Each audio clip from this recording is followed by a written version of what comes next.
ஒரு பாட்டியின் கதை.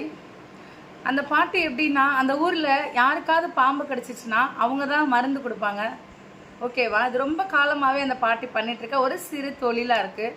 நிறைய பேர் உயிரை காப்பாற்றிருக்காங்க. ஒரு டைமில் ஒரு பாம்பு அந்த பாட்டியை கடிச்சிருச்சு. அந்த பாட்டி ரொம்ப வலியால் துடிக்கிறாங்க. எல்லாரும் கேட்குறாங்க, என்னாச்சு பாட்டி, வாயெல்லாம் நுரத்தல்லுது, என்னாச்சுன்னு கேட்குறாங்க. அந்த பாட்டி சொல்கிறாங்க, கா கா கா அப்படின்னு சொல்கிறாங்க. என்னாச்சு அப்படின்னா, கட்டு விரியன் கடிச்சிருச்சு அப்படின்னு சொல்கிறாங்க. சரி பாட்டி, மருந்தை நீ எங்கே வச்சுருக்க சொல்லி, எடுத்து உனக்கு தர, உன்னை காப்பாற்றிடலாம் அப்படின்னு சொல்லி எல்லாரும் சொல்கிறாங்க ஊர் மக்கள். அதுக்கு அந்த பாட்டி, எவ்வளோடா நான் வலியை தாங்கினாலும் தாங்குவேனே ஒளிய அப்படின்னு சொல்லிட்டு செத்து போயிருச்சுங்க.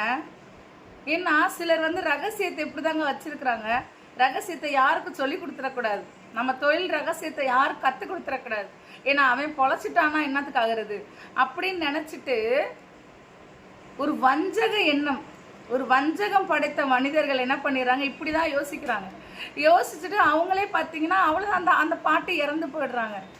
ஆனால் வஞ்சகம் இல்லாமல் நம்ம எல்லாத்தையும், நம்மளோட சிறப்பம்சங்கள், நம்மளுடைய வஞ்சகம் இல்லாத ஒரு செயல் அப்படின்னா யார் பார்த்தீங்கன்னா, நம்முடைய ஆசிரியர்களும் நம்மளுடைய பெற்றோர்கள் மாத்திரம்தான். எந்த விஷயத்தையும் நம்மக்கிட்ட மறைக்கிறது கிடையாது. எல்லா விஷயத்தையும் கற்றுக் கொடுக்குறாங்க. ரகசியம் சொல்லி அவங்கள்ட்ட எதுவுமே இருக்காது.